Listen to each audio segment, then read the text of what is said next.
নুৰিছা কিচনলৈ স্বাগতম। আশা কৰোঁ সকলোৱে ভালে আছে। আজি মোৰ ৰেচিপিটো হ'ল ফুচকা, আৰু ফুচকাটো মই কেনেদৰে বনাইছোঁ আজি আপোনালোকক দেখাই দিম। এই ফুচকাকেইটা বনাই দেখাই দিম। চাওক কিমান ধুনীয়া হৈছে আৰু কিমানখিনি লোভনীয় হৈছে ফুচকাটো দেখাই পাইছে। আৰু ফুচকা দি এনেদৰে বনাইছোঁ আলু ভৰ্তা। আলু ভৰ্তাটো চাওক কিমান ধুনীয়াকৈ টেষ্টিকৈ আলু ভৰ্তা বনাইছোঁ। আৰু এনেদৰে ফুচকা বনাই দিলে ল'ৰা ছোৱালীয়ে বহুত ভাল পায়, আৰু ফুচকাটো চবেই ভাল পায়, সৰুৰ পৰা ডাঙৰলৈকে চবেই ভাল পায়। আৰু এইফালে চাওক ফুচকাৰ পানীটো চাওক কিমানখিনি লোভনীয় হৈছে, নিশ্চয় দেখা পাইছে। আৰু মই কেনেদৰে ফুচকাটো বনাইছোঁ আপোনালোকে মোৰ ভিডিঅ'টো চাব, আৰু চোৱাৰ আৰম্ভণিতে এটা লাইকো দিব। ফুচকা বনাবৰ কাৰণে এইফালে এটা বল ল'লোঁ, আৰু এই বলটো দি আছোঁ এই বাতিৰ জোখমতে 1 বাতি আটা দি দিলোঁ। এতিয়া দি আছোঁ ঠিক এই বাতি দি 1 বাতি আটা দিছোঁ, আৰু এই বাতিৰ 4 ভাগৰ 1 ভাগ চুজি দি আছোঁ, দেখা পাইছে। আৰু ইয়াতে দি আছোঁ আধা চামুচ বেকিং পাউডাৰ, দি আছোঁ আধা চামুচ সোৱাদ অনুসৰি নিমখ। এতিয়া গোটেইখিনি একলগত মিক্স কৰি দিলোঁ।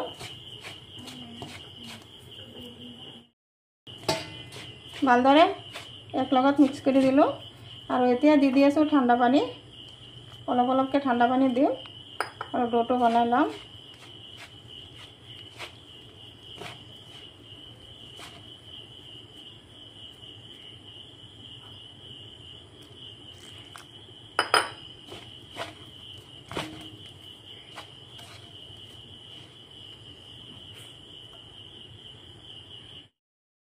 ডোটো এনেকুৱা টাইপৰ বনাই ল'লোঁ, আৰু ডোটো অলপ ঢিলাকৈ বনাইছোঁ যাতে চুজি দিছোঁ, চুজিখিনি আৰু অলপ হেৰি হৈ যাব, ডাঠ হ'ব ডোটো। আৰু এই ডোটো এতিয়া 15 মিনিটৰ কাৰণে এই বাতিটো দি এনেদৰে ঢাকি ৰাখি দি আছোঁ। এইফালে 4টা মিডিয়াম চাইজ আলু এনেদৰে সিজাই বাকলি গুচাই ল'লোঁ, আৰু বাকলি গুচাই এনেদৰে হাতেৰে ভাঙি দিলোঁ। অলপ গুটি গুটি ৰাখিছোঁ, আলুখিনি একদম প্লেন কৰা নাই, দেখাই পাইছে। আৰু আলুখিনি দি আছোঁ। এটা পিঁয়াজ এনেদৰে সৰু সৰুকৈ টুকুৰা কৰি দিছোঁ। দি আছোঁ মটৰ অলপ হাফ বইল কৰিছোঁ নিমখ দি, আৰু সোৱাদ অনুসৰি আধা চামুচ নিমখ দি দিলোঁ। ইয়াতে দি দিলোঁ 3টা কেঁচা জলকীয়া এনেদৰে টুকুৰা কৰি কাটি দি দিলোঁ। অলপ ধনিয়া পাত আৰু দি দিলোঁ অলপখিনি নেমু ৰস,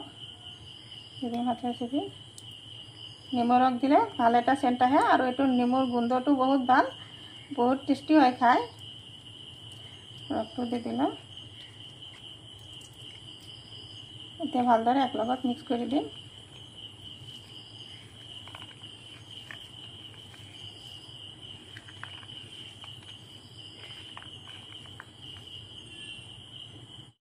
এইফালে আলু ভৰ্তাটো ৰেডি, এইটো এটা ছাইডত ৰাখি দি আছোঁ। আৰু ইয়াতে মই 10 মিনিট আগতে তেঁতেলী পানীত তিয়াই থৈছিলোঁ। তেঁতেলীখিনিও হাতেৰে এনেদৰে মোহাৰি ৰসখিনি ওলাই ল'ম তেঁতেলী। আৰু এইটো তেঁতেলী ঘৰতে আছিলে, তেঁতেলী মই আচাৰ বনাই থৈছিলোঁ, তাৰ পৰাহে লৈছোঁ, সেইকাৰণে কালাৰটো অলপ হেৰি হৈছে, যিহেতু মছলা দি আচাৰ বনাই থৈছিলোঁ। এতিয়া ৰসটো চাকি ল'ম। তেঁতেলীৰ ৰসটো এই বাতিটোত চাকি লৈ আছোঁ।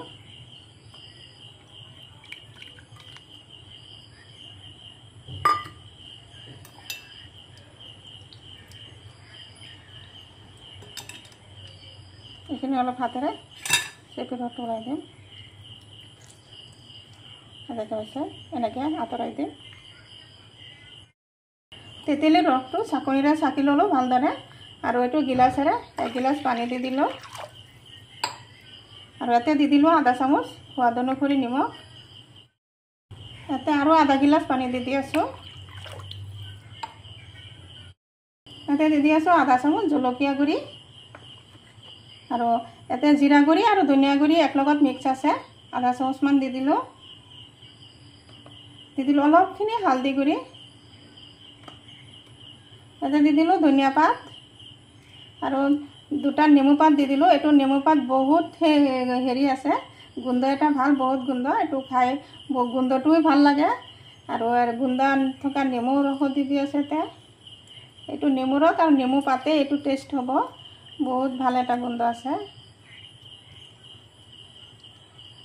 এইখিনি দি দিলোঁ। এইটো বাকলি ইয়াতে দি দিলোঁ। ইয়াতে দি দিলোঁ বইল কৰি থোৱা কেইটামান মটৰো দি দিলোঁ আৰু এতিয়া গোটেইখিনি একেলগত মিক্স কৰি দিম। চব পানীটো কিমান ধুনীয়া হৈছে, যে খাই যেন দেখি যেন জিভাৰ পানী এনেই ওলাই যায়। আৰু এতিয়া ফুচকাৰ পানীটো ৰেডি। এতিয়া হ'ল ফুচকা বনোৱা পালা। আহিলোঁ 15 মিনিট পিছত। ডোটো চাওক আগতকৈ বহুতখিনি ডাঠ হৈছে, দেখাই পাইছে। আৰু এতিয়া ডোটো আৰু 10-15 মিনিটমান আৰু ভালদৰে মাৰি ল'ম। যিমানেই ভালদৰে মাৰি ল'ব ইমানেই ফুচকাটো ভালদৰে ফুলিব। ধুনীয়াকৈ ভালদৰে মাৰি ল'ম। আৰু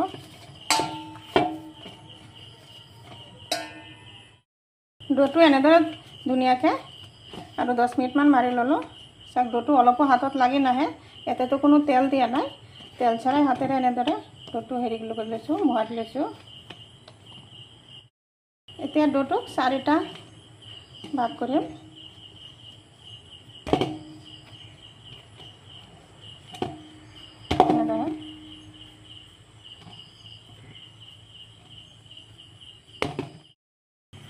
এনেদৰে অলপ দীঘল কৰি দিম। ডোটোক এনেদৰে অলপ দীঘল কৰি দি আছোঁ, দেখা পাইছে। আৰু সৰু সৰুকৈ এনেদৰে সৰু সৰুকৈ কাটি লওঁ, এটা চাইজতকৈ। গোটেইকেইটা যাতে এটা চাইজৰ হয়।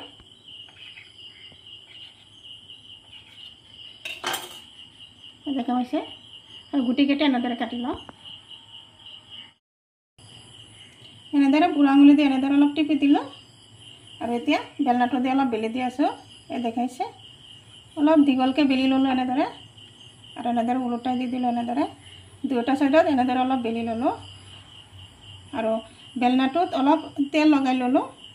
2-3 বাৰ এনেদৰে অলপ বেলি ল'ম, যাতে চাৰিওফালে সমানকৈ হয়, সমানকৈ পাতল হয়। চাওক এটা এনেকুৱা টাইপৰ বেলি লৈছোঁ, এই দেখা পাইছে কিমান ধুনীয়া হৈছে। আৰু দুয়োটা চাইডত চাওক একদম সমানকৈ। আৰু এইটো থৈ আছোঁ এটা ডাঙৰ থালৰ ওপৰত। এনেদৰে এটা গামোচা পাৰি ল'লোঁ, এনেদৰে গামোচাত থৈ দি আছোঁ। ঠিক তেনেদৰে আৰু এটা ডো ল'লোঁ, লৈ এনেদৰে অলপ বুঢ়া আঙুলি দি অলপ চেপেটা কৰি দিলোঁ, দি অলপ বেলি লৈ আছোঁ। এনেদৰে দেখা পাইছে অলপ দীঘলকৈ এনেদৰে বেলি দিলোঁ। আৰু ইপিঠ সিপিঠ ওলোটা এনেদৰে দুই চাইডত অলপ এনেদৰে পাতলকৈ বেলি ল'ম, সমানকৈ।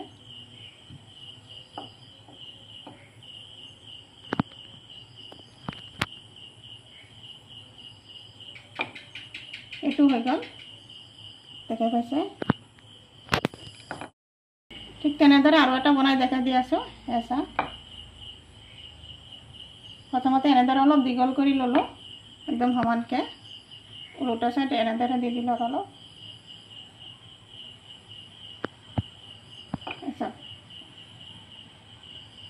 কিমান ধুনীয়া হৈছে। ঠিক তেনেদৰে বাকী ফুচকাকেইটা এনেদৰে বনাই ল'ম। গোটেইকেইটা ফুচকা বনোৱা হৈ গ'ল।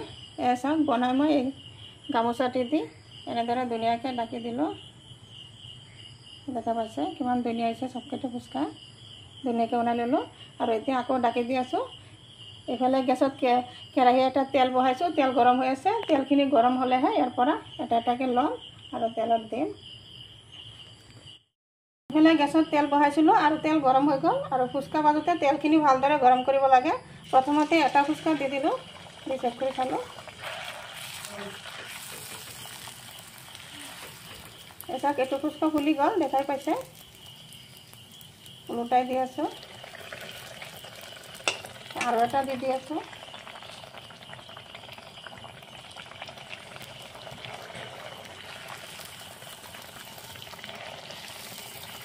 তাৰপিছত দিয়াৰ লগে লগে ফুলি গ'ল।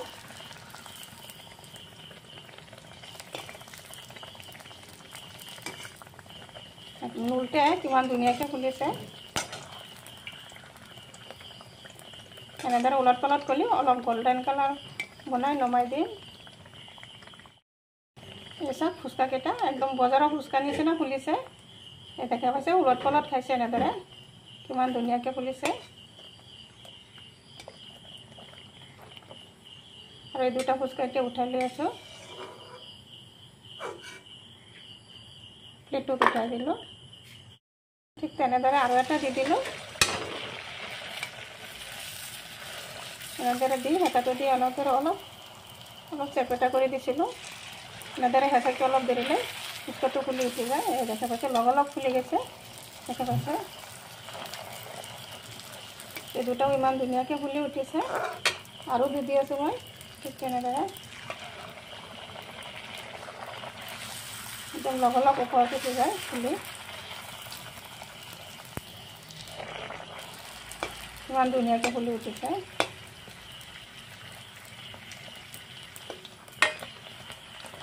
এই দুটা উঠাই লওঁ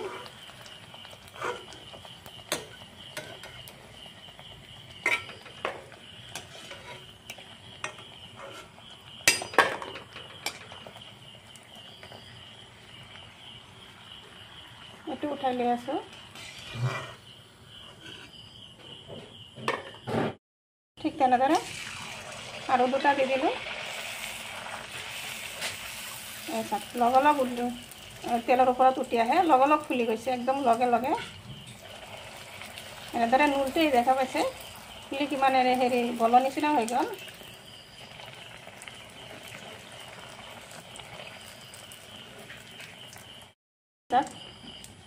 দেখা পাইছে কিমান ধুনীয়াকৈ ফুলিছে চাইছে আৰু এতিয়া এইকেইটা উঠাই লৈ আছোঁ ঠিক তেনেদৰে বাকীকেইটাও ভাজি ল'ম গুটিকেইটা ফুচকা ভজা হৈ গ'ল এই চাওক কিমান ধুনীয়াকৈ ফুলিছে দেখাই পাইছে আৰু এটা ভাঙি দেখাই দিওঁ হৈছে আৰু এইফালে চাওক হৈছে আৰু কিমানখিনি মচমচি হৈছে আৰু এটা দেখাই দি আছোঁ হৈছে দুটা কিমানখিনি খালি আৰু এইফালে চাওক কিমানখিনি মচমচি হৈছে গম পাইছে ধুনীয়াকৈ হৈছে আৰু ঘৰতে ইমান ধুনীয়াকৈ ফুচকা বনাব পাৰি আৰু ঘৰতে বনালে ল'ৰা ছোৱালীও ভালদৰে খাব পাৰে আৰু খায়ো ভাল লাগে আৰু ঘৰৰ বস্তুটোতো কথাই নাই আৰু ধুনীয়াকৈ বনাই ল'ৰা ছোৱালীক দিব পাৰি খাব পাৰে কিমান ধুনীয়া নিশ্চয় মোৰ ৰেচিপিটো ভাল লাগিছে যদি ভাল লাগে লাইক শ্বেয়াৰ কমেণ্ট কৰিব প্লিজ এটা ছাবস্ক্ৰাইব কৰি কাষত থকা বেল আইকনটো প্ৰেছ কৰি দিব আজি মোৰ ৰেচিপি এইখিনি আকৌ আশা আছে কাইলৈ আৰু এটা নতুন ভিডিঅ'লৈ আহিম থেংক ইউ